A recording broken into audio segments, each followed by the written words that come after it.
Hey, how's it going? It's John Suntress, and welcome to Word Balloon. You found us. That's excellent. If this is your first time, please consider subscribing to us via iTunes or Stitcher or certainly Last FM and all the various places you can find podcasts. Word Balloon is invariably there.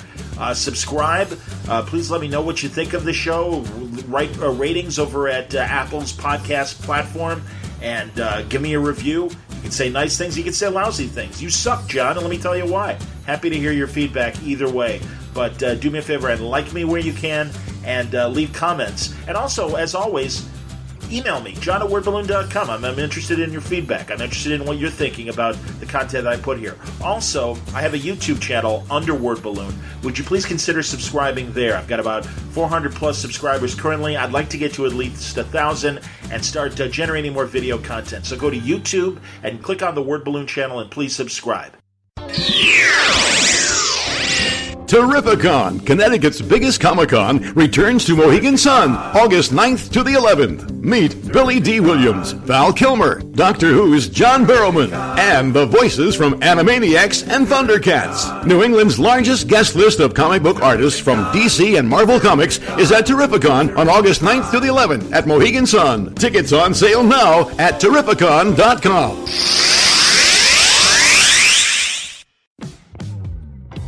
Hey everybody, welcome back to Word Balloon, the comic book conversation show. John Suntress here, really happy to present this conversation with Cully Hamner, and this has been a long time coming. Cully and I have known each other for almost 10 years now, and we've always talked in principle about doing the Word Balloon, and just, things slip through the cracks, and shame on me, because I'm a big part of that slippage. So, thankfully, finally, we have a great conversation. We talk about a lot of his work over the years. Tenses, a great Batman story that he did with Joe Casey years ago. His wonderful work with Greg Rucka on The Question. Renee Montoya, and we talk about that legacy character. Of course, co-creating the Blue Beetle. Unbelievable. Jaime, the Jaime version of the Blue Beetle. And also Jaime Hernandez, I believe, is the Blue Beetle's name. I don't want to short shrift Jaime. Great character. And the development of that. And then, of course, we talk about Red, his excellent short little story with Warren Ellis. It was only 3 issues, but good Lord, that comic book became a very successful comic book movie with Bruce Willis and Mary Louise Parker and Helen Mirren and Brian Cox and Malkovich. I mean, just a great cast. And 2 movies. Hard to believe Matt Carl Urban is in that. He's fantastic in it. I really loved the movie. A big departure from what they did in the comic, but the spirit is the same. And we talk about the similarities and differences in his experience meeting the cast and crew and getting a chance to have some red carpet treatment for the Red movies. Really fun conversation. And, of course, he's got some upcoming projects that we discuss as well. Cully Hamner, for more than an hour, on Word Balloon today. It's all brought to you by the League of Word Balloon listeners. Thank you, League, for your great support via Patreon. I can't thank you enough, honestly. This has been a very weird year, 2019, for me, professionally. Had the injury, and obviously that kind of really hurt things for the first several months, really the first full quarter in terms of not being able to work. And the League really helped me out in my time of need and continues to do so. And I'll tell you, man, I am experimenting and coming up with some plans to expand Word Balloon and give you more content. I've been doing it as far as the podcast goes, as far as more episodes each month, but I want to do more as well, and I'm able to do that with your support. Word Balloon is free, but if you want to subscribe and you want to help out the cause, you can go to patreon.com/wordballoon or click on the Patreon ad on wordballoon.com's front page, and it will take you to my portal. Thank you very much, League of Word Balloon listeners. Word Balloon is also brought to you by Aftershock Comics, the industry's fastest growing independent publishing company. They're having a big year, and they continue in the tradition of their classics like Marguerite Bennett's Animosity and Garth Ennis's Jimmy's Bastards, and of course Donny Cates's Baby Teeth. Well, put those alongside of other great books like Dark Red from Tim Seeley, Dark Ark from Cullen Bunn and Juan Doe, things like Stronghold from Phil Hester and Ryan Kelly. Really great books. And also brand new upcoming titles. Joe Pruitt's second horror anthology, Shock, is on the way. There's Cullen Bunn's Knights Temporal. Chris Sabella's Trust Fall just got under the way. And really looking forward to Matthew Klickstein's You Are Obsolete. They cut across all genres and take readers far beyond their comfort zones. Now, in the weeks ahead, we'll have more talks with Aftershock creators about their books, but you don't have to wait. Check out full story descriptions, preview pages, and the diamond codes on these books to order through your local shop at AftershockComics.com. All right, without further ado, let's get into our conversation with Cully Hamner on Word Balloon. A long time coming, and culling for that matter. Cully Hamner, welcome to Word Balloon. You know, I even did my, shame on me, I do this search in my shows, and I'm like, I had to have had Cully on, you know, when you and Greg were doing a Batman story years ago, or Red 2, you know, something, and it's, no, and I know we've talked about it for over 10 years. No, we haven't. It's not that we've talked about it, it's that I've chided you about it. Yeah, and rightfully so, man. Seriously, I'm an every asshole. time I see you, I'm like, so, you know, we're going to do this or what? And then we always say, yeah, we're going to do it. And it's taken a long time to hear. It does, seriously, and sometimes it's 3 years later. Yeah, I still haven't done it. I'm like, oh yeah, I know. I'm sorry, man. Well, as I was just telling you off the air, I have more free time, and right. And truly, I've upped my episodes per month, and that's why I'm like, all right, and truly, man, not just I think when I finally did message you, but I'm like, all right, I got to get Cully on. I'm like, this is ridiculous. I'm like, we've been talking about it forever. So here you are. Then thank God. And I'm glad because this is a regular listen for me. So it's very nice for me to finally be on. Oh man, thank you, man. That's really nice. Now I have to admit, I've got some sort of ambient home, central air thing going where I can hear a little buzzing. So I apologize, folks. It sounds like a hospital in here right now, but everything's fine. But when I'm not talking, you'll hear Cully's much more room silent room and everything. Yeah, well, it's silent by design because it does kind of come on, but I turned it up so it wouldn't come on while we were talking. But I want you to know that that's a big sacrifice because I'm in Texas. Yeah, man. It's not cool here, so for me to not have the AC on is quite a sacrifice. It's 90 in Chicago, and I bet you're higher. I bet we are. And it's hotter, too. Hey, now. Today, What usually it's in the high 90s sure. around this time of year at least. So, yeah. Oh, I know on those one-stop flights I would do to San Diego where you'd stop in Arizona. And, right. And it was so matter-of-fact for the morning DJ to go, today's, currently it's 104. It's going to get up to a 116 later. Anyway, here's Taylor Swift. And it's like, oh, man, how do you live here? Right. How do you not burst into flames? Good Lord. Of course, we'll all know soon in a couple of years with global warming. Yeah. And warning. Yeah. Geez. Warning. All right. I'm bringing us down, man. So how you been? And as you were telling me, you have been in Austin for several years now. Do you work from home, or do you have a business studio or whatever? No, I do work from home. As a lot of people know, I was at Gaijin Studios for almost 20 years, and we closed the doors on that place in I want to say it was 2010. And I worked at home for about a year, and I decided that I hated that. So I got an office. This is when I still lived in Atlanta. I got an office, and then Laura Martin, who was an ex-studio mate of mine, at Gaijin, moved into the office next door. So we had a little nice. de facto studio going there for a few years. But then when we pulled the trigger on moving to Austin, it kind of had to be me working at home again. And also because, we've got the house that we have is sizable enough for two people and a dog that I just can't really justify, getting an outside space really at this point. We've got a lot of room here, so there's no reason for me to not have my office at home. So I've gotten used to it. Cool. But I do occasionally miss having humans around when I work. I understand. Well, in the separation, I would imagine. I don't know. I mean, again, podcasting, I do it from the house. I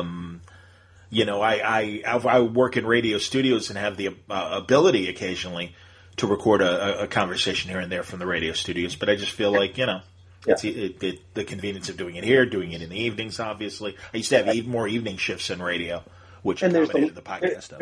There's the lack of pants, which is always... living the dream right now, son. Thank you. All right, there you go. Wait, hey, everybody put that in your word balloon memory and shudder with fear. Sorry. I have shorts on. I do have gym shorts on. I didn't really need for you to elaborate. Well, I wanted that to hang in the air for a second. All right, let's move on to comic books for Christ's sake. So anyway, Right. Hey, Right. let's talk about a couple active projects you got going on. What do you got going?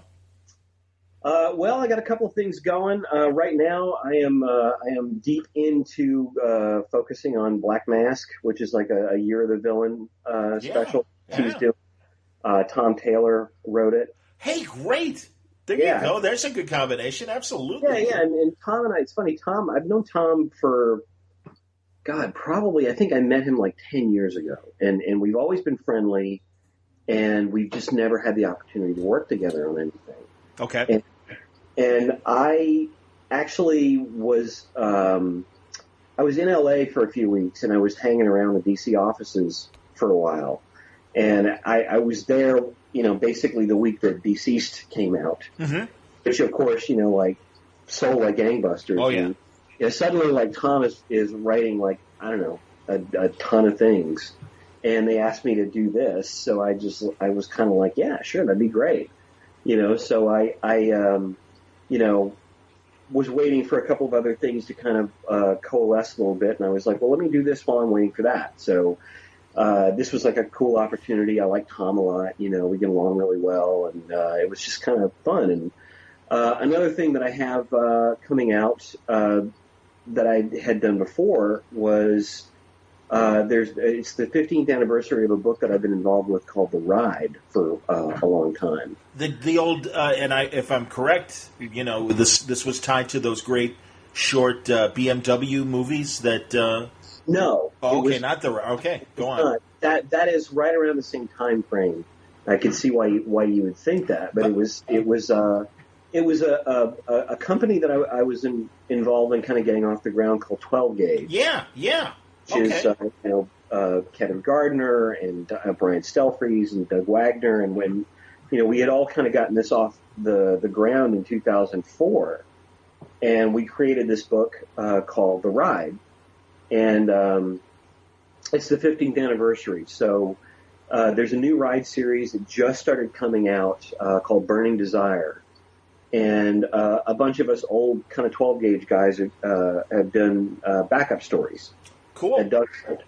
So I did a backup story with Doug, and that I believe is going to be out in August. I think both the ride story and the Black Mask special are going to be out in August. That's excellent, man. No, that's great. I do.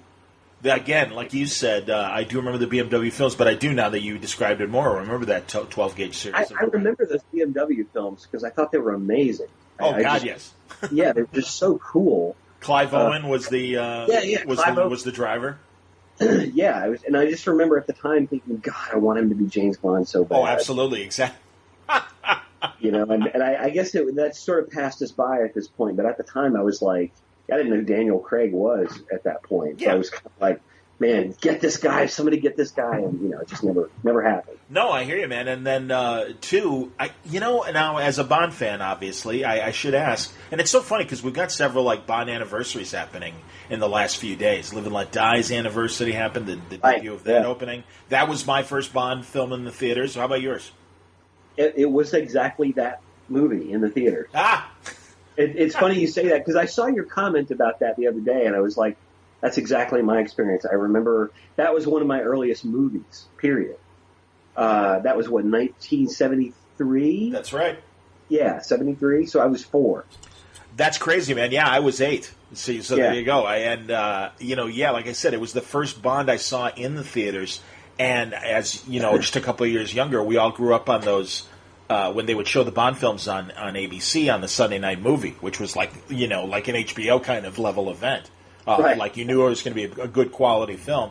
And the first time I saw Dr. No and Goldfinger, in both cases I thought they were black and white films because I first saw them on black and white televisions. And I was very shocked literally years later when it was they're color. Oh, great. It's funny because like my first Bond was Roger Moore, but he's like my least favorite of all the Bonds. I'm Father Flanagan, if you know your Boys Town reference is the film. the old Jim film. There's no such thing as a bad Bond in my book. I know Lazenby as an actor is a cut under everyone else. Sure. But truly, I think the bad Bond films were cases where the actor was underserved. And I hear what you're saying about Roger Moore, but man, I'll tell you, I love The Saint from the 60s. Yeah, I mean, this is not a knock on Roger Moore. I just didn't like his take on the character, which was, not Sean. It wasn't just the writing. I mean, he essentially had a jokier take on the character. Oh, 100%. Which is not to say the other actors didn't have like a bit of humor to varying degrees with the character, but it's funny. It's like this is going to seem so superficial, or maybe just because it's so recent or whatever. But my favorite Bond actually is Daniel Craig. I can see that. That's okay. And I know a lot of people who feel that way that have been watching since Dr. No. I don't think that his Bond films are necessarily the best Bond films. Exactly. I just like his take on how he plays the character. But agree.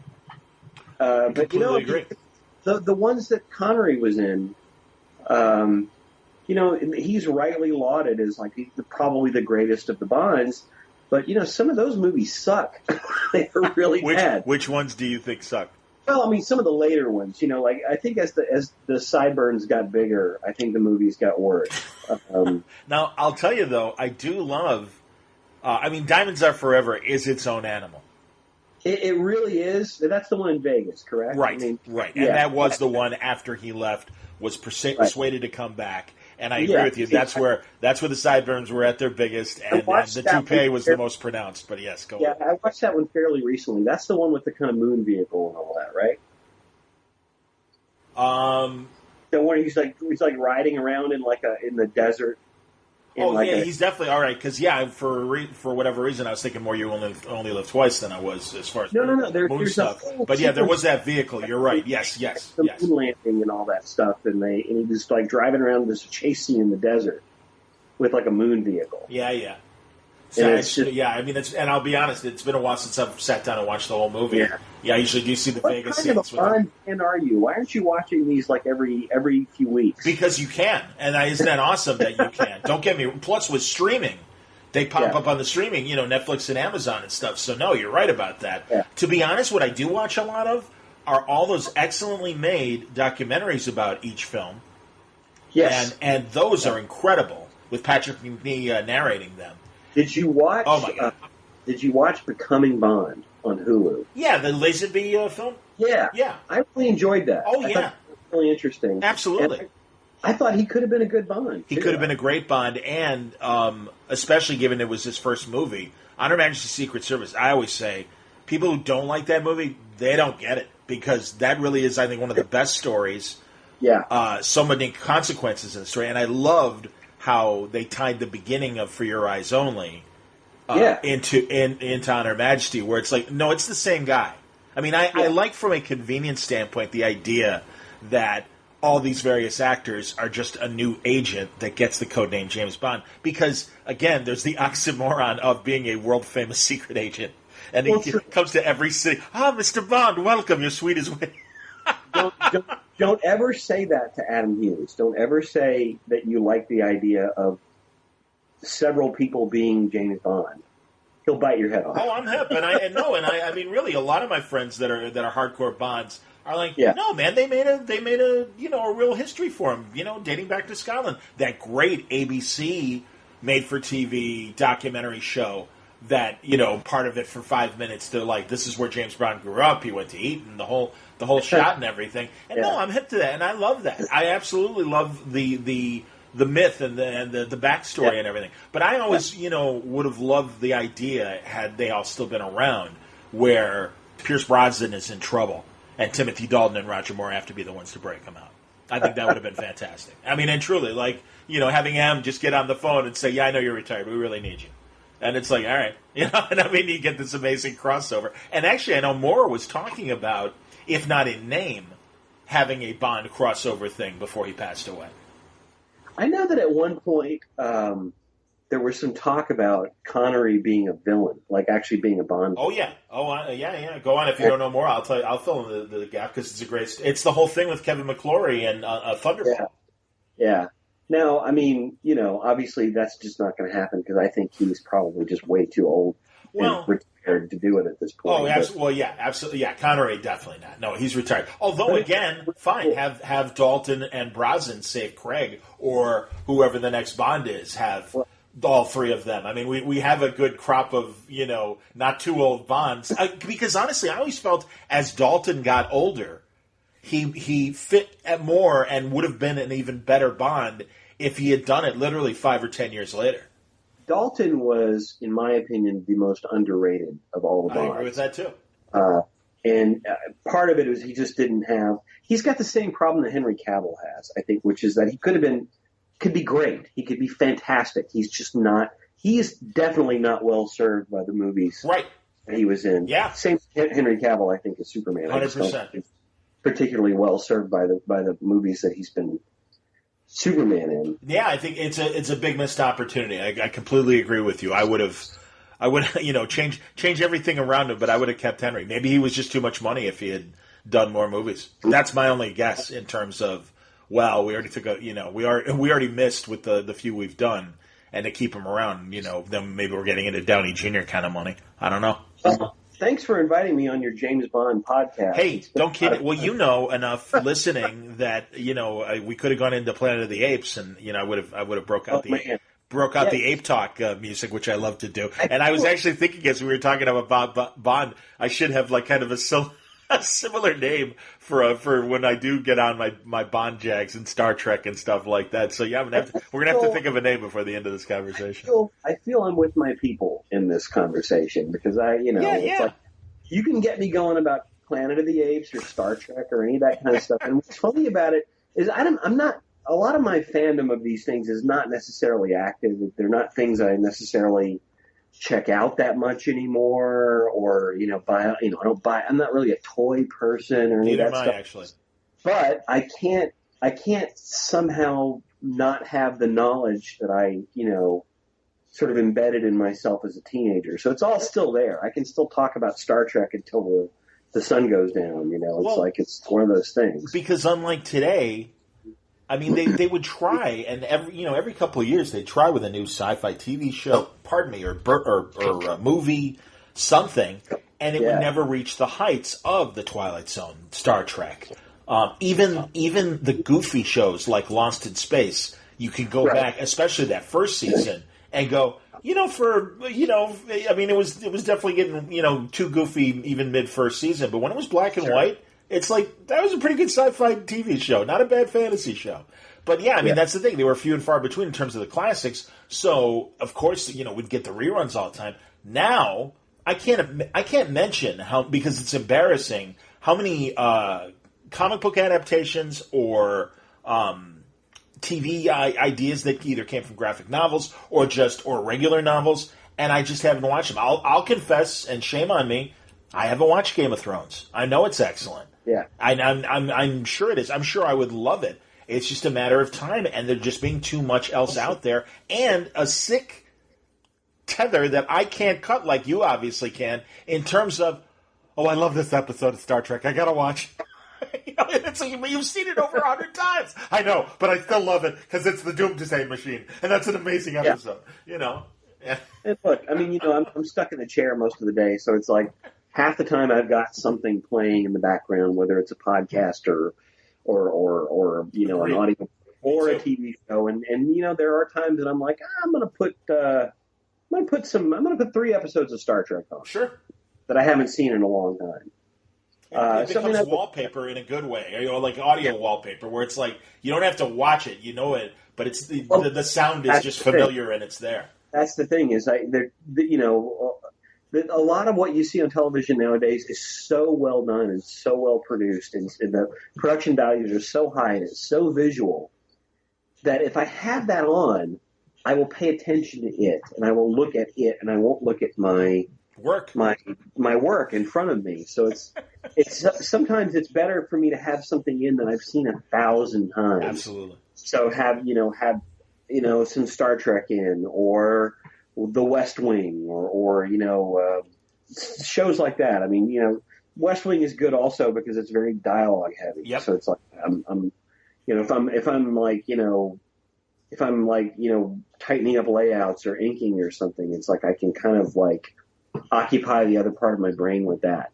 That's interesting because obviously writers have said when they're writing, they can't have obviously dialogue contrasting as they're writing, and I get that. And I was going to ask, along with so which do you think you do more of, dialogue content or music, soundtracks, whatever? Well, here's what's funny about that. Like when you draw comics, you're using there's a couple of different muscle groups you're using, and when I'm breaking down a script and I'm thinking in terms of narrative and I'm thinking in terms of what angle will flow into another angle and how to set up shots and everything, and I can't listen to anything story oriented because it's distracting. I'm using those muscles to try to make the page legible. So it's a situation where I used to listen to a lot of music or things like that when I was doing that kind of stuff. I've gotten to the point where I can't really listen to anything when I'm doing layouts. I'm doing storytelling. Okay. So it either tends to be just silence, or if I want to have some sort of noise on, I've got some of those kind of like nature sounds albums. Yeah. So I'll listen to like storms, or I'll listen to, waves crashing against rocks, or rain, or birds. And it's sort of calming, and it gets me into a nice headspace. Sure. If I'm doing something that is action oriented, sometimes I will put on, like a soundtrack or something if it's not too bombastic or anything, maybe something kind of percussive.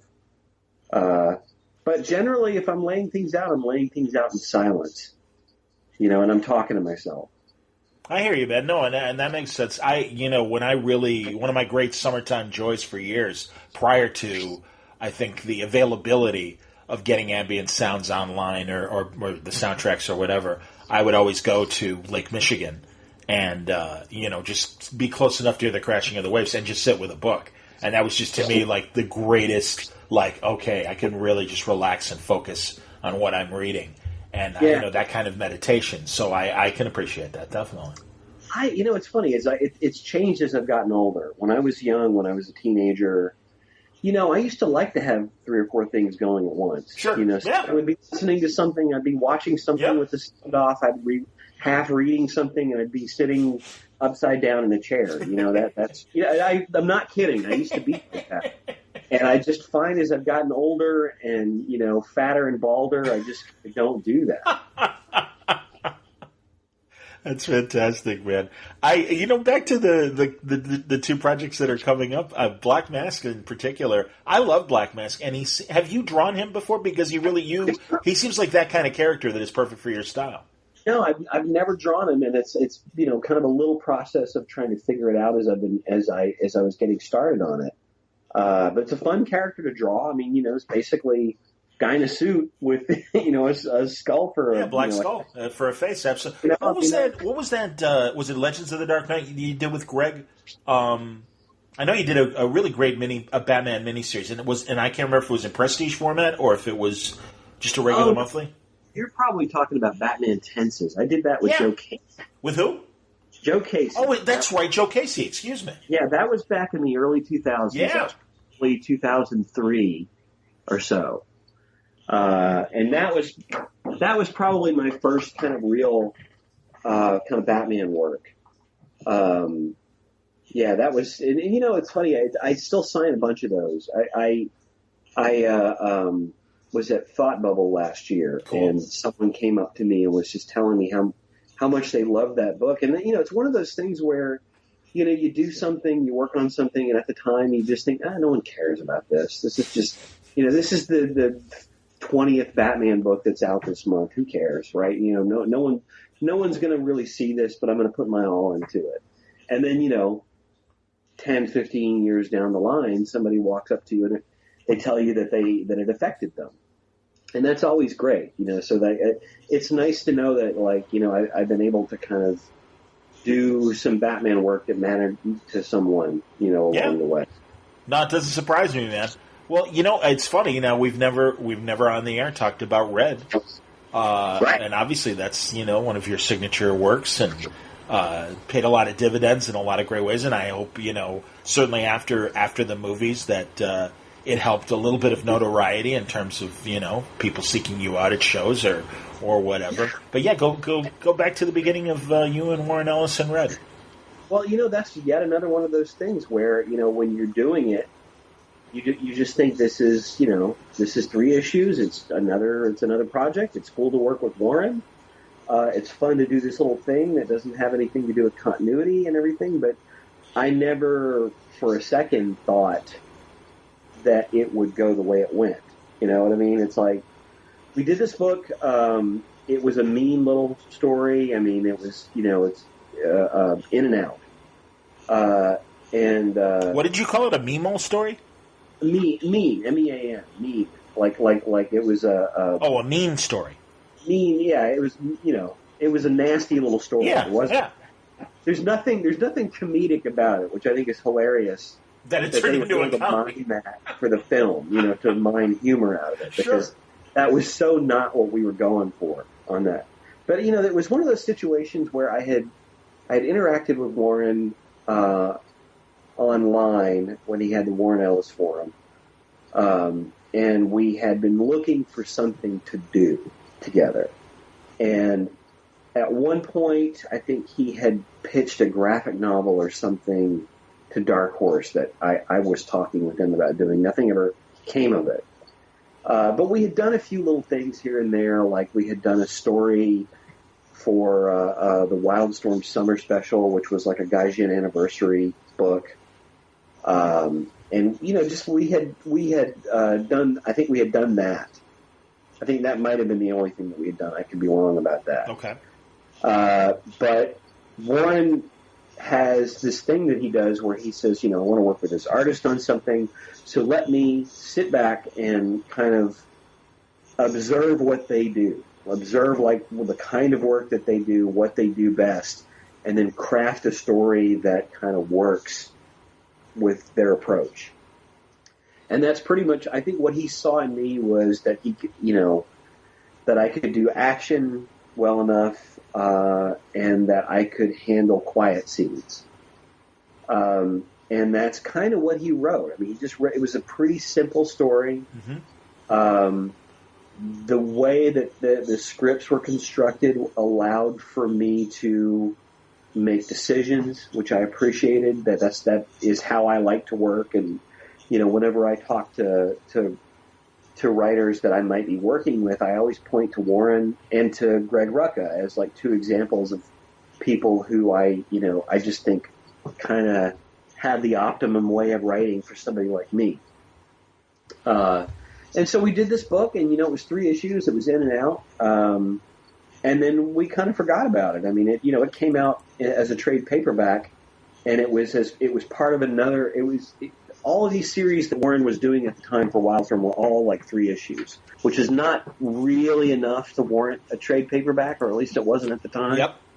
So it was married to another of Warren's miniseries, and it came out like as a flip book. So like if you look on one side, it would have Red on one side, and then you flip it over, and then it would have the another miniseries of his called Tokyo Storm Warning. Yep. Right. Yes, I remember very well. Yep. Yeah. And so it came out like that, and the issues did fairly well. I mean, it sold okay, but it was one of the it didn't set the world on fire, and we just sort of forgot about it. And then I guess around, I want to say probably 2007 or so, I got a call that it was being looked at for a film, and it just sort of mushroomed from there. It was not something, you hear the stories about like, somebody options your film and it never gets made, or they buy an option on it. It takes 10 years to get made for whatever reason. So the fact that like from that first phone call, which was probably late 2007 to the release of the film, which was 2010, I mean, it was like a rocket ride. I am stunned that it got made so quickly. And, it was just a really cool experience. I mean, how many people get to do that sort of thing? How many people get a sequel? It's we'll create our own book that, had 3 or 4 characters in it, and it was a pretty simple story, and it, 2 successful feature films out of it. Absolutely, with an all-star cast and a lot more characters than that original story. Because of that, and don't get me wrong, I mean, it obviously was the right choice based on its success. But it still could have been made into a little slick, a couple people, assassin and motive kind of story. As a it kind of was, right? I mean, at its essence, obviously, yeah. But I'm saying without the trappings of. I remember watching Taken and thinking, well, they kind of there's some detail differences, but in broad strokes, this is a lot like Red. Absolutely, yes, sure, yeah. And 2 things. One, did you feel were you cool with it? Of like, obviously, this story starts with our story as the germ, or the deep center of it, or wow, this is I'm glad that it became what it became, but it really is a departure of what Warren and I originally did. I mean, I was totally cool with it. I think we both were. I mean, I can't speak for Warren, but I'm pretty sure he was. I mean, sure, he was cool with it too. I mean, it was a legit take. It was the analogy that I always use is that if you watch the film Jaws and then you read the book Jaws, they're 2 totally different animals. Absolutely. Yep. And if you watch the movie Red, it is a totally different animal from the graphic novel Red, but it caused a lot of people to go and buy the graphic novel because they re-released it right around the time of the film, obviously, which of course they would do. And I mean, look, I got the royalty checks, and the sales went way up on that book. I mean, and I would venture to say that my profile went way up after that book. It was an interesting time. I got to meet a lot of interesting people and see some things that I never thought I'd see. So yeah, it was really. I mean, I got nothing but positives from it. That's cool. Did you have a chance to meet, the cast or the director or anybody? Yeah. No, I spent a week on the set. Actually, I think it might have either been the last week of filming or the second to the last week. The only cast member that I did not get to meet was Morgan Freeman. That was too bad. Yeah. So I met all the rest of them. Cool. And it was one of those situations where I just, they flew me out for a visit when they were shooting in New Orleans, and I was there for like a week. And it was actually while I was doing the question with Greg. We'll get to the question. All right. Yep. Yeah. And it was awesome. It was a very interesting experience.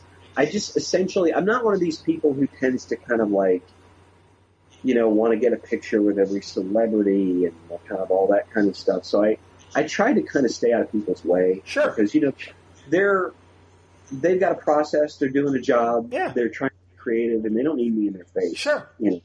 Yeah. So honestly, I hung out with the crew more than anything. Okay. I essentially, we would go from location to location. I would just get on the crew bus and just sort of pretend I was one of them, and I, had a lot of fun hanging around with stunt people and the people producing the documentaries for the DVD and all that kind of stuff. And I mean, I had a fair amount of my time with the cast, more so when we were doing press. Sure. But I mean, I was hanging around, and I'd get up every morning and a car would come get me and I'd go to the set and I'd just hang around, Director was really cool. Producers were really cool. The writers, I'm still friendly with most of them. I mean, I don't really obviously see much of the cast. I don't think they remember me anyway. But the producers and the writers, I still occasionally hear from them. We're still friendly. So it's all good. Yeah, it was a neat experience. hopefully I'll get to repeat it sometime. Well, here's hoping. Absolutely, man. And no, that's again. I mean, I really loved the Wildstorm series when it came out, and yeah, I do. I remember that Flip Wildstorm graphic novel, and yeah, I mean, again, it was really fun to watch the experience of Red coming out, it being different from the comic, but also a great experience. And yeah, even when they said Red 2, it's like, all right, why not? Absolutely. And yeah, a lesser film, but still fun. I think still fun. There was, up until, maybe a month or two after it came out, there was going to be a third one. They were writing a third one. Wow. And I think basically what it boiled down to was that the second one, cost twice as much and didn't make as much. And they finally just kind of said, let's kind of give this some breathing room. And they by the time they finally got around to really thinking about doing it again, it had become a TV project, and they had written a pilot, and the pilot didn't. I think it was for NBC. I think he commissioned the pilot, and they didn't pick it up. So interesting. Yeah, but I mean, every now and then you'll hear from the producers or whatever, and they'll say that they're still thinking about doing a third one. It's one of those things that I fully expect that at some point it will revive itself somehow. I don't know if it'll be the same take. Who knows if it would still be the same cast or still the same kind of a humorous take on it, or if they would try to do more of a straight adaptation. I don't know. Did you see Polar on Netflix? I did not.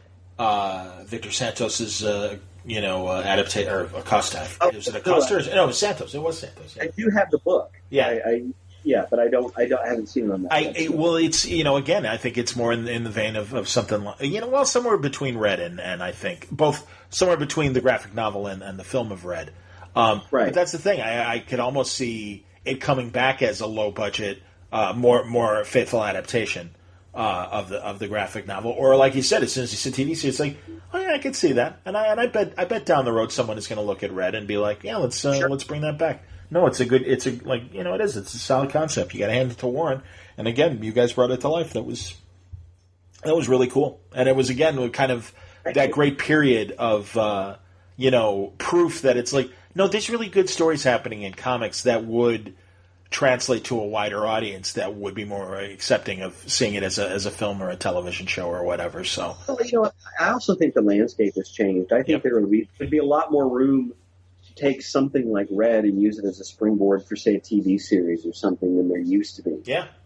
I mean, even just in the, 9 years since the movie came out, it's like the entire media landscape has become something else. Absolutely. And I mean, my girlfriend's a TV scholar, so I this is part of our life, the discussion of like what's happening with the entertainment industry and how comics relates to it and that sort of thing. So it is definitely, it's a different day as far as that's concerned. And you could very easily take that 3-issue series and that could be the pilot for a TV show. Sure. It could very easily do that. No, absolutely, man. No, I think so. I definitely think so. I didn't realize, and I'm looking at your Amazon page, and you got a story. I'm sure you did it a while ago, but Joe Pruitt over at Aftershock is, I think, collecting some Desperado material, maybe some Caliber material, and putting out horror anthologies. And Shock Volume 2 comes out next Wednesday, July 9th. And I assume you have a story in there. Is that correct? I do not. Ha! I know Joe and I have talked about doing something. I know that there's a thing that is on the table, but I've not yet ever seen a script for it. So it's like I don't know. You're killing me. Really, what the status of that is. Oh, you know something? I bet because all right, and I'm gonna have to cut this part out, but probably because I put Cully Hamner and they have Cullen Bunn listed in there, and I bet that's why. Oh, well, you must be thinking of Cullen Bunn. No, I'm not. I'm thinking of Cullen. I'm always thinking of Cullen Bunn. Well, that's your problem, man. Yeah. All right, let's move on. That's fantastic. Well, now we mentioned it earlier. Let's talk about the question, and then you and Greg and Renee Montoya is the question. Right. Yeah. Did you go back to No Man's Land as far as working on Batman stuff? No. I mean, I was around. I was working, but I was not working on that stuff. I think I occasionally may have done a cover or something like that. Okay. Okay. Because I was not as in with the Batman office as it existed at that time as I later got. when did it start with tenses then with Joe? Yeah, kind of. It was when Bob Schreck was in charge of the office, and then that's what kind of brought me into things right around then. It was senses, not tenses. Excuse me, right? No, it was tenses. It was tenses. All right, go on. Yeah. And so I did that with Joe, and that was like 128 pages. That was like two kind of perfect bound books. Right. Okay, because I remember it being like in what they used to call the Dark Knight format. So yeah. So that was it was kind of my first sort of real Batman stuff, and sort of skirted around the edges ever since. I mean, I don't think you've seen me doing like the main Bat book, right? But I've always been doing some sort of Bat project here and there ever since. Mm-hmm. So how did getting together with Greg on Renee happen? I'm sure that there's some of the story that I just don't know. But I had worked with, Greg's wife is Jen Van Meter. Absolutely. And I had done Black Lightning year 1 with her. Oh, that's right. Yeah. We got on like gangbusters. We really had a good time working together. And I feel like, and I'm not sure if this is so, but I feel like she may have suggested me to him. Or he may have seen the fact that we got along so well and thought maybe, I'll work with this guy. But somewhere along the line, I had gotten a call asking if I was interested in doing The Question. And my first thought was, Vic Sage. Sure. So I'm a big fan of the O'Neill Cowan stuff. Oh, God, yes. And, because I loved that series when I was a teenager. And I thought, there's so much cool stuff you could do with the guy's angular shoulders and a hat, and all this cool silhouette and all this. And then, it was told to me that, it's not Vic, it's actually Renee Montoya. And I was like, huh? Because I hadn't read any of that stuff. I have to admit, I had not really read any of what Greg had been doing with the character. 52 is, I think, where the transition really happened, and she went from being Gotham policeman to... Exactly. I mean, I was aware of who Renee Montoya was from the animated series, and I knew that they had been using her like in Gotham Central and stuff like that, which I had read. But I had not read much of 52 at that point, so hadn't read Books of Blood or any of that stuff. Mm-hmm. So I was kind of like, it's Greg, so I'm interested, but, let me read up a little bit. And I read up what he was doing, and I was like, wow, this is some cool stuff. He's doing a lot with this character. There wasn't much to this character before Gotham Central, and he really kind of ran with her. Mm-hmm. So the first thing I did was, and this is, I don't know if this was a good idea or not, but I basically read this stuff and I immediately had like about 1,000 questions and thoughts. And so I wrote this long email with like all of these like sort of stream of consciousness ideas and things that I'd had in my brain about what to do or how to approach things or whatever. And I sent that to the editor, and I don't know this for sure, but I kind of got the impression that Greg was like, who does this guy think he is? Asking me all these questions, right? What sort of questions, if you don't mind sharing? Well, it's been a long time. I mean, this has been 10 years ago, sure. So I don't know, I don't remember exactly, but it was just one of those things where I had. You can tell when I'm interested in something because I will immediately ask. I'll start playing 20 questions with you. So if somebody approaches me with a project, if I'm asking a lot of questions, that's a pretty good sign that I'm inclined to do it because I'm intrigued and there are things that I can kind of grab onto in the story and all that. But it can come off like I'm trying to take over. That's what I think. I think it can come off like, like I'm trying to grab the handlebars and Greg does not need somebody to steer for him. He's got, like, you know what I mean? Greg knows what he's doing. Yeah. you don't take the wheel from Greg, right? Sure. But I think he was just kind of like, I think he wasn't sure maybe about me for that reason, but he gave me the benefit of the doubt. So I said, let me do some drawing here, and I did some, and I had a visual approach that I wanted to take with the character that was a little different than what they had been doing. Chief among that was I wanted to give her a haircut. Because I did not like the look. I did not think the look of kind of the long hair under the hat was kind of, really what I wanted to do. And I still had in my head that I wanted to do the silhouette of somebody in nice clothes and a suit with a hat. And it just cut like a certain figure that I wanted to try. And Greg was like, I think Greg kind of was like, I like the look that we have, Sure. So I was like, let me give this a shot. Let me do a little bit of drawing, and let me show you what I'm thinking of. So I did some model sheets that are readily available on the internet now. You can find them pretty easily. And I sent them to the editor and to Greg, and I think Greg came back and said, "Yeah, okay, let's run with this. This looks good." And so I think during the course of like maybe the first couple of issues, I think that Greg and I kind of decided that we were like a great match, and it didn't take long for, I think, the two of us to figure out that, we're like two jazz musicians that just kind of like can riff off of each other. And we got to be good friends pretty quickly, and have stayed good friends ever since. And, it's just one of those things where, and I do think that to a certain degree, it was being overshadowed by what Greg and J.H. Williams were doing with the Batwoman, the lead feature in Detective, which was in the same book as us.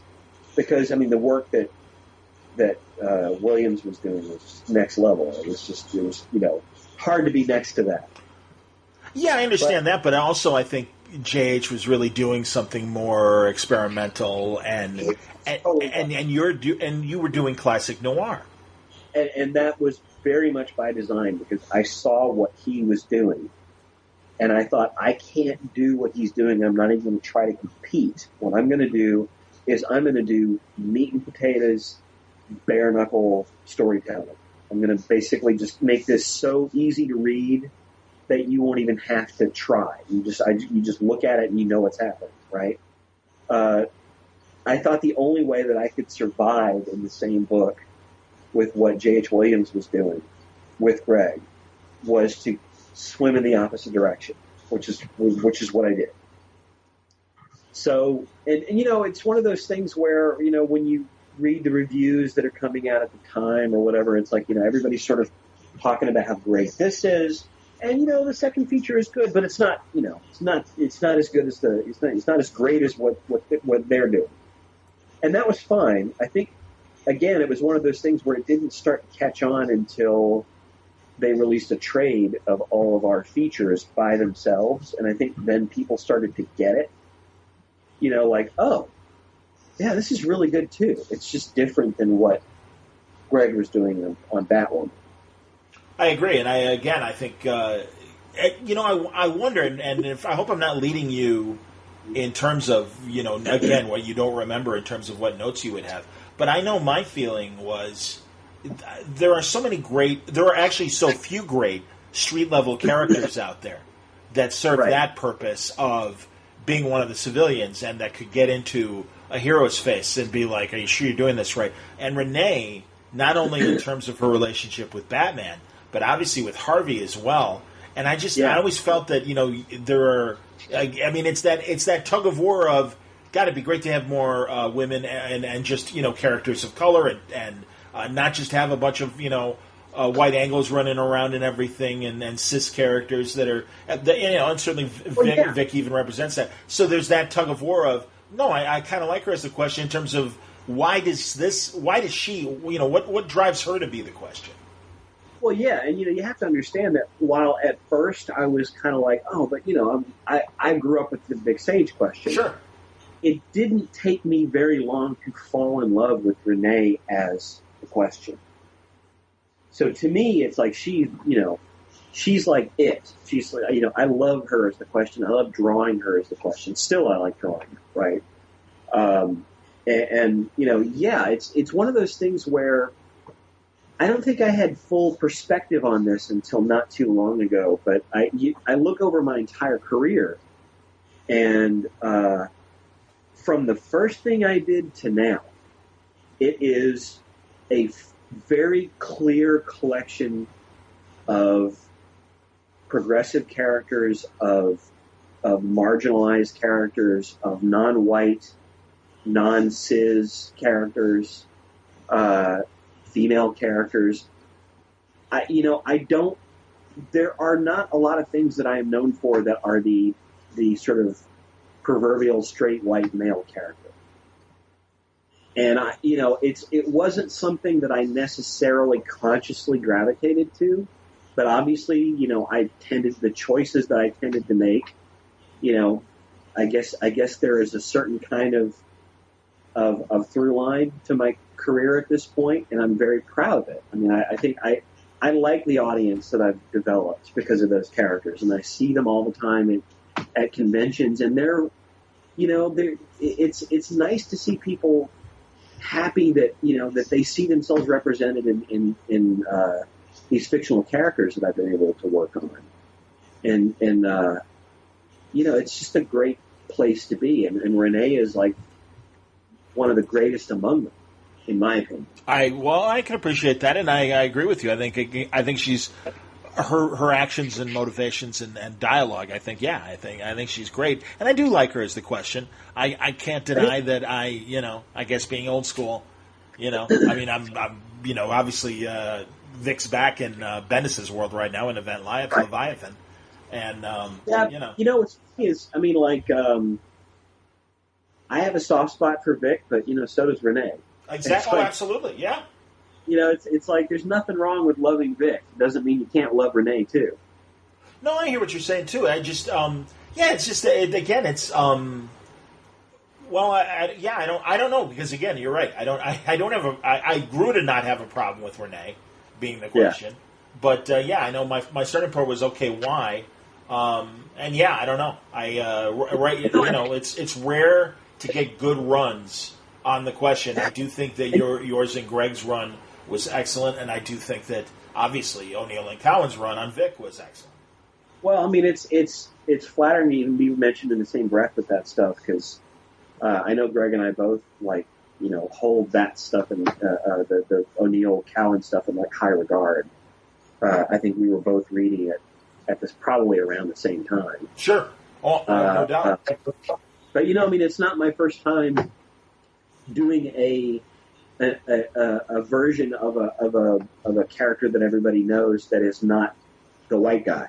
So it's like my very first job in this business, my first regular gig in this business was on the Jon Stewart Green Lantern character, and I did that for a year. And that was like my entree into the business. Was that Mosaic or was it? Yeah. Oh wow! Yeah, and I still sign a ton of those. I mean, it's like you would think that after this amount of time I would have signed them all, but they still keep showing up on my table. Well, again, Jon Stewart, and rightfully so, got the greatest shot in the arm from the cartoon exposure and everything, and that was really cool to see when they were making the Ryan Reynolds movie, that a good majority of the fandom is like, why isn't this a Jon Stewart movie? And it's like, oh, that's cool, because there probably are a lot more millions of Jon Stewart fans that don't even know who Hal is, for God's sake. What I hear, they're going to do a Green Lantern Corps movie, and it's going to have John and Hal and everybody else. Oh yeah, and rightfully so. No, the expansion of the Lanterns and really getting into their characters, and even turning someone so one-note as Guy into the complex character he's become. No. Great work in the Green Lantern Corps. And of course, even the new characters as well, Simon and Jessica. Yeah. No, it's a good time to be a Green Lantern fan. I respect that. Yeah. That's cool. Going back to Black Lightning, and there's another example of some, like you said, you and Jen did that, and certainly, I mean, I'm a massive fan of Isabella and Von Eden's original run. What did you think of the TV show, and what do you think of the TV show? Well, I haven't watched all that much of it. I've seen a couple of episodes of the first season. It's another one of those things where I would love to sit down and watch it, but I generally have television on while I'm working, and if it's something that's as visual as that is, it's going to keep me from working. I'm doing the pages, and I've just had a really busy few years, That said, I have watched at least a couple of episodes of it. I think it's pretty cool. I think that Cress Williams is a really great choice. Oh, yes. Yeah. I've followed him from other TV shows. I think the first place that I saw him was in the last season of The West Wing. He had a recurring role on West Wing. I didn't remember that. That's amazing. Was he with Santos's campaign, or was he with... one of Santos's campaign advisors. That's insane. Right. I'm going to have to rewatch that now and check that out. That's great. But yeah, I mean, I think he's really good in the part. I think that, it's got a really cool tone to it that it's sort of set apart from the other kind of CW-ish kind 100%. Of shows. Absolutely. Yeah. But I mean, once again, it's one of those things where it's pretty obvious that the miniseries that we did is in some way a little influential to the show. I know a number of people who work on the show, just crew people and stuff, and I have it on pretty good authority that pages and art from the mini that we did is, all over the art department. Oh, that's cool. That's great. Yeah, so it's it's just funny how, you don't really realize it when you're doing it, but you do this long enough, and the stuff that you do starts to, especially for a company like DC and Marvel, I mean, it starts to seep into the other media that they're doing now, with that stuff. Sure. So it's really interesting to me to see, the work of friends of mine, show up in the Marvel movies and that sort of thing. Oh, yeah. Or it's just, everybody that's of my generation is starting to see their work kind of show up in other media. I mean, obviously, whether or not you actually get paid from that is a dicey proposition. Sometimes you do, sometimes you don't. But it's still nice to know that your work had an effect. I can appreciate that, definitely. I think, the fact that it is appreciated now by this newer generation that control the purse strings and make the creative show choices and stuff. And it's no, again, there's this validity now that comes from comics by the other entertainment mediums, and it's no, this is good stuff that we can pull from and everything. At this point, I'm starting to hear rumblings about Blue Beetle too, so you never know what's going to happen with that. Yes, indeed, and let's talk about Blue Beetle. Good, boy, good transition, absolutely. So, and again, another legacy character that God, in this case, the third legacy, going back to Dan Garrett and everything. Yeah. So Jaime and so were you with that original Blue Beetle pitch? I mean, I know you worked on the ongoing for a long time, but I was brought into that. I think that there had been another artist on it that I don't. I'm not sure. I'm never sure. Exactly what happens before I come onto something, but I know that they had some other designs that a couple of other people did, including Dave Johnson. Okay. A good friend. Cool. But I get the impression there might have been another artist on it that they ended up deciding to replace, but I can be totally wrong about that. But they had asked me to play around with the idea of how the character would look, because they just had not settled on a look. They had a script. They had a first issue script. They had a synopsis, I think, for the first 6 issues. But they just had not kind of nailed what the character was going to look like. So I sat down and I kind of looked at it and I thought, the designs that they had, there was some interesting stuff, there was some cool stuff, but it tended to be a little bit more on the kind of mecha, kind of, anime robot kind of end of things, which I thought was kind of would not be an effective approach, because I felt like unless you're somebody that can do robots really well and you can come up with a distinctive design for a robot, you're still going to have the problem of somebody being able to pull that off every month. Robots are hard to draw. It's that's just the way it is. Yeah. and my whole thing was, I think you're going to have to make this look more like a second skin, kind of like a superhero sort of a look.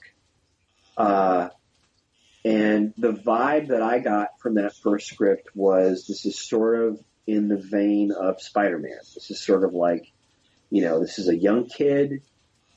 He's got this scarab that like sort of covers him, and he gets these powers, and he's got a family life, and he's a normal kid, and he's got a bratty sister, and he's got, this is something that people are going to be able to relate to in the way that they can relate to something like Spider-Man.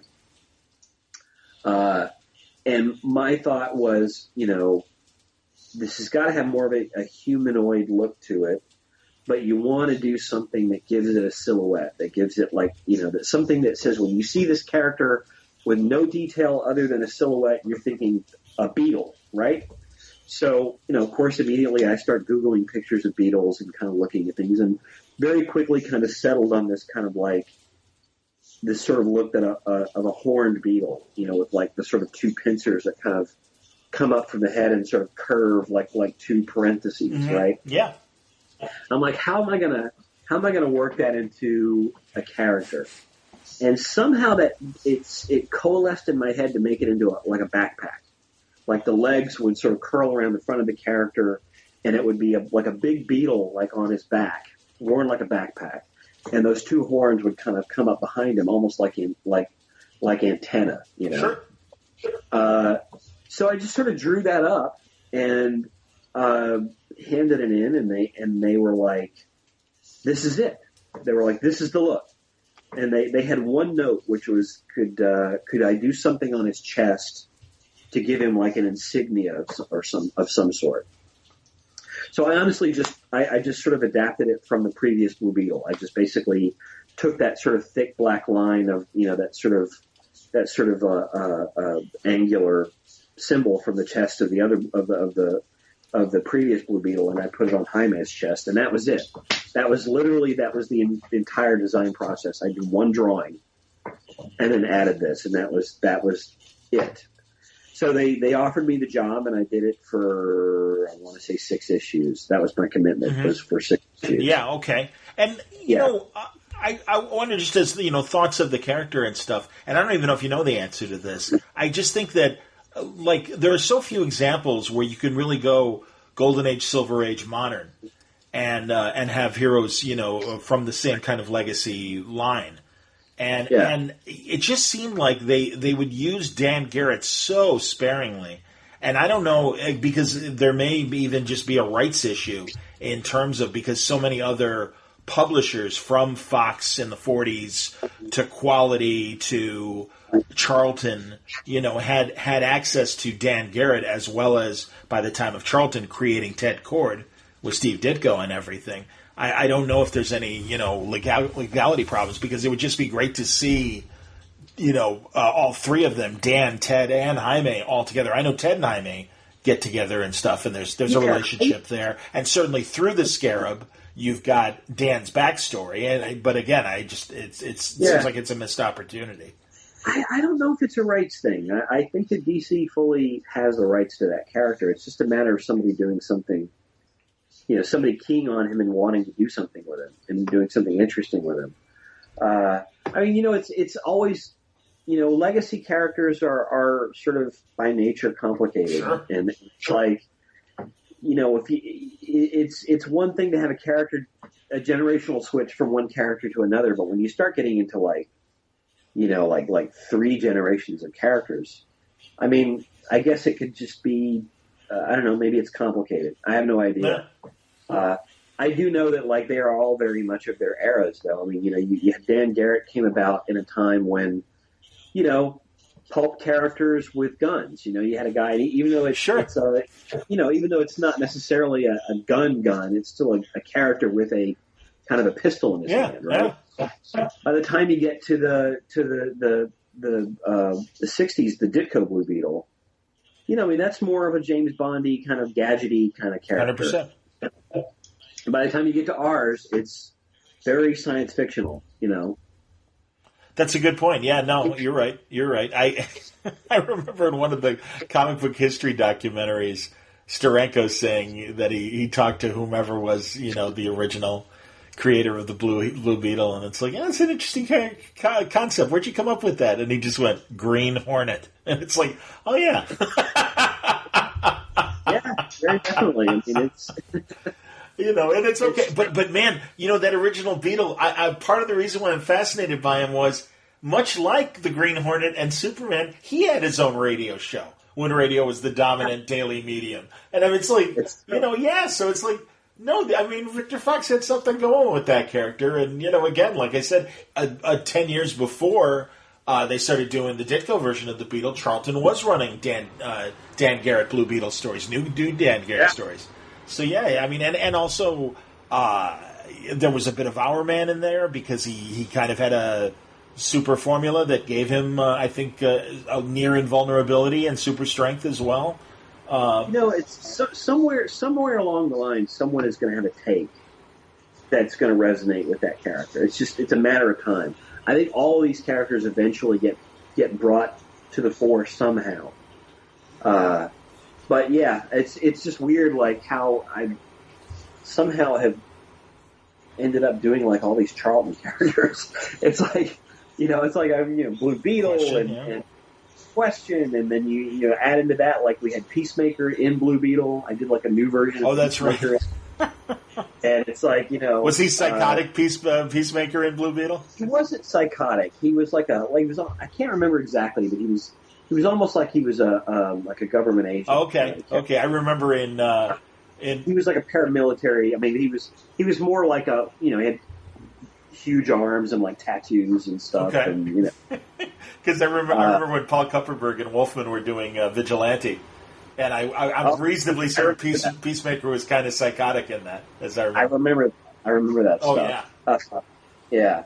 No, our take was different. But, it's all this stuff's going to get brought back, and somebody will have a take, and, I just wonder if eventually I'll get to do all the Charlton characters. I think that'd be awesome. Absolutely. And, and I'm always happy to see when they do, not only bring back, I like the Cary Bates, Pat Broderick, Captain Atom with the silver armor and everything. I was reading that at the time. Sure. I remember really liking that series. Every one of those initial characters, I'd like to do that character. That's a cool character. Absolutely. every one of those initial Charlton characters by DC first books. I mean, again, the Blue Beetle book with Paris Cullins was, and I know our mutual friend Mike Norton, that's like one of his favorite runs of comics in general, and he's a huge Paris Cullins fan. And in fact, I know he created his character, The Answer, kind of based on that Paris Cullins, Len Wein Blue Beetle and everything. Yeah. Good stuff, man. No, I agree with you. I think Charlton's fascinating. They're making that Charlton documentary. No, oh yeah, I didn't know. There's a couple. There are a couple of hardcore fans, and I met them last year at Terrificon. And are you doing Terrificon, by the way? I am. I'm going to be at Terrificon. That's awesome. I kind of thought so. So there you go. There's another good reason why we're talking now. So we'll see each other in about a month. That'll be cool. Yeah. And I'm reasonably certain they'll be at Terrificon again this year. And you should talk to those guys. I am fascinated by Charlton. Actually, the idea that this is really getting into the weeds here, but the idea that basically you had a comic book company that had their printing press in the same building as their editorial offices is so weird and unusual that it was all in one giant building in Derby, Connecticut. Yes. Strange. Well, but that's where we got Dick Giordano, and Dick Giordano was like, I'm a huge fan of what he did with DC when he was running. Oh God, yes. That was my one of my sweet spots. I mean, I started earlier in the 70s and everything, but when I was in college, that was really like Dick's kind of height as if not publisher. Well, no, Jeanette was the publisher. Giordano was editor in chief, and those meanwhile, kind of like Stan's Soapbox and Thank You and Good Evening. Oh no, I hung on every word. Dick had my attention. Absolutely. How old are you? Oh, not at all. 54. You're like 4 years. You're 4 years younger. You're not that much older than me. Yeah. Because I was reading comics all the way through the 70s and 80s and broke in the very early 90s. So it's like I was reading probably a lot of the same stuff that you 100%. were. And I was very much a DC kid. I liked Marvel stuff too. I was more of a Marvel kid when I got a little older, but like my formative years were reading DC comics. I was the same way, man. No, I know I've said this before. I read the Welcome Back Kotter comic. Sure, Mark Evan year. Absolutely, man. Yeah. Absolutely. No, early 70s. There you go, man. That's what I was going to say. I started buying comics with my, 50-cent allowance when I was like 7. And yeah, this was like the 20-cent era. But I do remember as even a younger kid, vaguely, the end of the 12 and 15-cent era. And, I've been being in the barbershop and reading, Carmine Infantino Flashes and Gil Kane Green Lanterns and Neil Adams Deadman and just being blown away. That was a little bit before. Sure. Oh, yeah. Tiny, 4 years, tiny. man. Yeah. So. When you were 4, I was nothing. So I didn't know any. I wasn't reading. Your prenatal reading didn't include DC? Right. Interesting. Oh, you're killing me, man. Well, dude, this is great. I'm excited for your August coming up. This, you got the Black Mass special, and coming back to and now it's the ride, correct? The ride, yes. Because the drive, I want to say, was the BMW, or no, the driver was the BMW. The drive, yeah, that's a completely different, unrelated. Oh yeah. But the ride is coming out from the ride Burning Desire, written by Doug Wagner. It's coming out from Image. So I did a backup in one of those issues. I think number 3. That's cool. Are they reprinting the original ride stuff? It's available. Okay. You can get it in a trade paperback form. It's available. Any time, anywhere you want to get it. It's also available digitally. You can get it on Comixology. Good to know. Excellent, man. Well, yeah, I'll see you in a few weeks at Terrificon in Connecticut. I will be there. Are you going to be at San Diego? I will not be at San Diego, unfortunately. Well, I will. I'll be at the San Diego Comic-Con, and then I'll be, Terrificon and thereon and there. Do you have a table, or are you set up at one of the publishers? What are you doing? Well, I will be signing for DC a lot. I'm also going to be at the Essential Sequential booth. Probably will not be camped out there. I'll be doing signing time at their booth also. Oh, you get to enjoy the city then. There you go. Yeah, I'll post that on my social media, when that's ready to go. Excellent. And remind people, obviously, where to find you social media-wise. Well, you can find me on Twitter. Just look for @Cully Hamner. I'm also on Instagram, same thing. I have a Facebook fan page. There you go. All that stuff. Or, you know what? You can just go to cullyhamner.com. It's got links to all that stuff. Beautiful, man. Well, dude, there we go. Here's our first one. Let's not. We did it. Yeah, we won't wait another 10 years for the next one. Oh, my God. We can cross this off our list. Oh, yeah, exactly. Now we can shun each other forever. Right, exactly. No, this is great, Cully. Thanks for coming on tonight. Thanks for having me. That's Cully Hamner. Check out some of the new books that are coming up for Cully, and reach back for things like Red and Batman Tenses and the like. Always a pleasure to talk to Cully Hamner, and I hope you enjoyed today's conversation. Again, all brought to you by the League of Word Balloon listeners. If you'd like to subscribe to Word Balloon, go to patreon.com/wordballoon. And it was brought to you by Aftershock Comics.